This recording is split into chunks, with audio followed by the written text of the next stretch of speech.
आता पुढची बातमी आहे ती किसान सभेच्या मोर्चाबाबतची। किसान सभा मंगळवारी म्हणजे उद्या आंदोलन मागे घेईल अशी शक्यता वर्तवली जाते।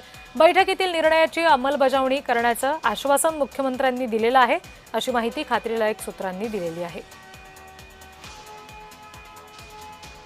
मुख्यमंत्री देवेंद्र फडणवीस या सगळ्या संदर्भात सकारात्मक आहेत आणि त्याबाबतचं आश्वासन त्यांनी दिलेलं आहे असं समजते। त्यामुळे हा जो लॉंग मार्च निघालेला आहे आदिवासी शेतकऱ्यांचा, किसान सभेकडून मागे घेतला जाण्याची शक्यता वर्तवली जाते। उद्या हा लॉंग मार्च मागे घेत असल्याची घोषणा होण्याची शक्यता आहे।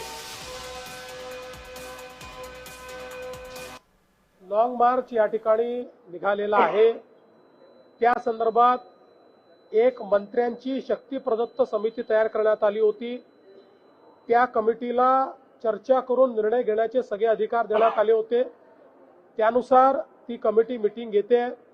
बावनकुळे साहेब देखील त्याच्यामध्ये होते। महसूलचे जे विषय होते त्या विषयांचा त्यांनी समाधानकारक त्या ठिकाणी तोडगा काढलाय। इतर विषयांवर बैठक चाललेली आहे। आमचा प्रयत्न आहे की अतिशय सन्मानजनक तोडगा काढूनच या ठिकाणून ते शिष्टमंडळ परत जाईल।